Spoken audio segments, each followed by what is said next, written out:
संजीव कौशिक जी भी मौजूद हैं। संजीव जी, अब सबकी नजर एक बार फिर से सुप्रीम कोर्ट पर है। शाम 5 बजे मामले पर सुनवाई होनी है। सुप्रीम कोर्ट यह भी कह सकता है कि जी 11 तारीख तक के लिए इंतजार कर लीजिए, फ्लोर टेस्ट तब तक वो रोक भी लगा सकता है, या फिर ये भी क्योंकि अभी तक दखल अंदाजी नहीं की है अभी तक सुप्रीम कोर्ट ने फ्लोर टेस्ट में, क्योंकि लेकिन सिचुएशन अलग है, यानी कि फ्लोर टेस्ट हो भी सकता है या नहीं भी हो सकता है। सस्पेंस है इस पर अभी।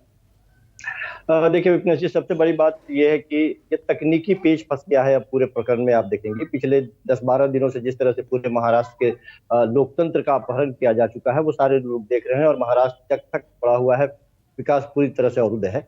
दूसरी बात ये कि राजनेताओं के मुंह से ये सैद्धांतिक बातें अब अच्छी नहीं लगती कि आपने किसके साथ लड़ाई लड़ी, किसके साथ आपने चुनाव लड़ी, सैद्धांतिक तौर पर कौन आपके साथ है। जब भारतीय जनता पार्टी पीडीपी के साथ सरकार बना सकती है और कांग्रेस यदि शिवसेना के साथ सरकार बना सकती है, तो फिर ये सारी बातें बेमानी रह जाती है। संख्याओं का खेल है, आंकड़ों का खेल है। बहुत लंबे समय तक शिवसेना भारतीय जनता पार्टी के साथ रही। निश्चित तौर पे यदि वो अपने वादे पे खरे उतरती, जो शिवसेना ने लगातार आरोप लगाया कि आपने वादा किया था कि हमारे नेता को मुख्यमंत्री बनाने का, यदि उस वादे पे खरे उतरते वो, तो आज ये नौबत आती ही।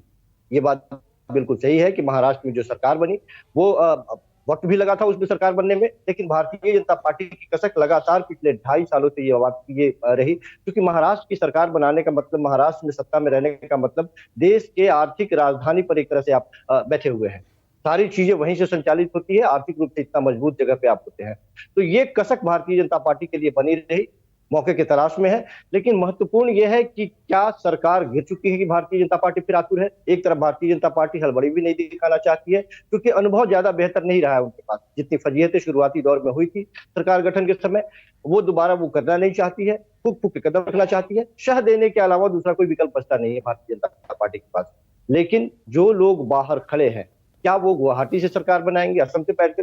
गोवा जाने की बात हो रही है, कामाख्या मंदिर जाने की बात हो रही है। साहब, जहां जाना चाहिए था वहां पहले जाए। सबसे पहले वहां तय होगा कि सरकारें रहेंगी या गिरेंगी या बचेंगी। पहले वहां तय हो, उसके बाद में बाकी बातें हो। लगातार पिछले कुछ दिनों से जो पर्यटन हम देख रहे हैं कि किस तरह से विधायकों को, और ये हिंदुत्व की बात है, बड़े हास्यास्पद बात, हिंदुत्व के रास्ते को उन्होंने छोड़ दिया। आज ये अचानक हिंदुत्व के लिए मुखर हो गए बाकी सारे लोग। साहब, 2.5 साल से ये लोग सारे लोग कहाँ थे? किस हिंदुत्व की बात कर रहे थे?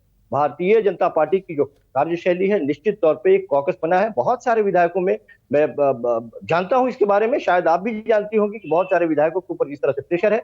उन्हें मौका मिले तो वो खुल के अपनी बात रखेंगे।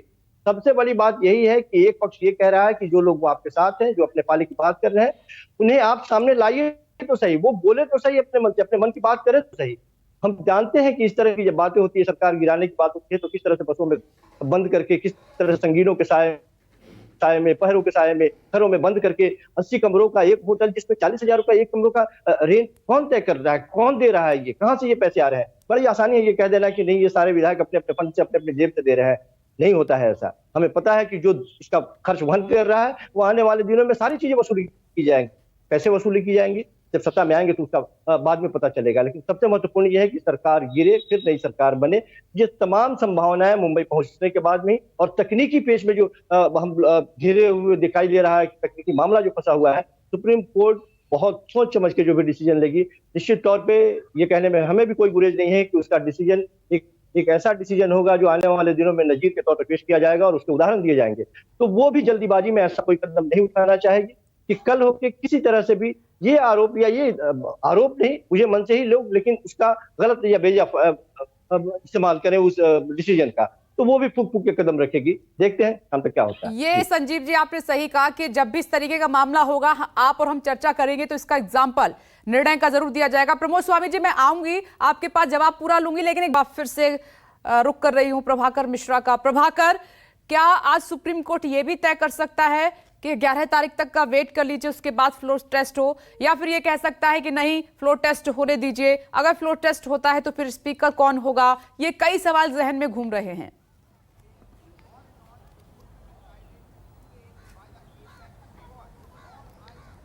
निश्चित तौर पर विपनेश, अगर मैं कहूं कि आज तक सुप्रीम कोर्ट ने कभी भी फ्लोर टेस्ट के मामले में कभी रोक नहीं लगाई है कोर्ट ने, या कभी कोर्ट ने ऐसा नहीं हुआ है कि उसके लिए समय और तारीख बढ़ाई हो। अब तक का इतिहास ये है कि सुप्रीम कोर्ट ने तत्काल फ्लोर टेस्ट का आदेश दिया है, या जहां फ्लोर टेस्ट के लिए अधिक समय दी गई थी गवर्नर के द्वारा, वहां पर उस समय को कम किया गया है। तो अगर ऐसा होता है तो पहली बार होगा और इतिहास बनेगा।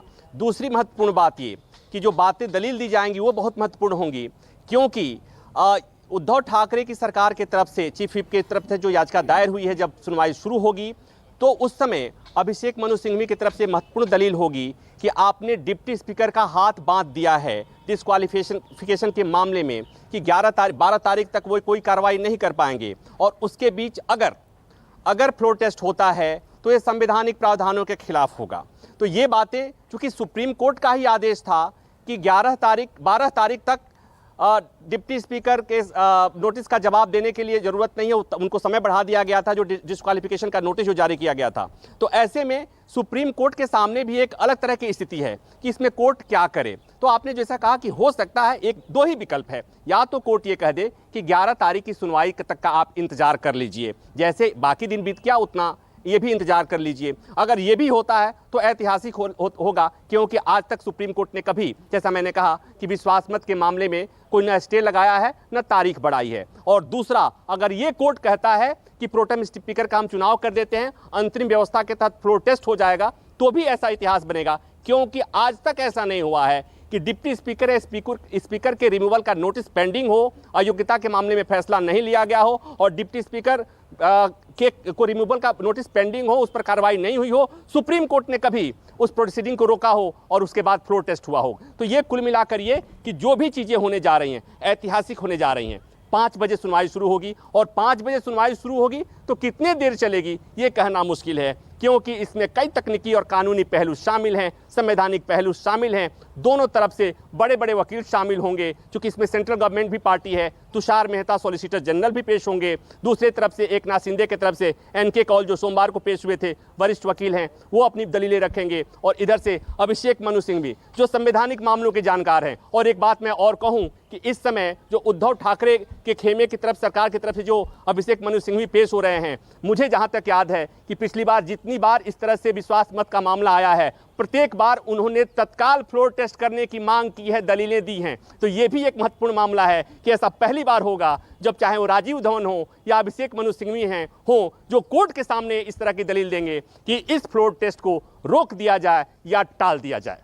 यानी आज बहुत कुछ ऐतिहासिक होने वाला है। और आज सबसे बड़ी खबर प्रभाकर मिश्रा आप ही देने वाले हैं इस पूरे सियासी संकट पर सुप्रीम कोर्ट से। हमें इंतजार है 5 बजे का। नमस्कार, मैं हूं मानक गुप्ता।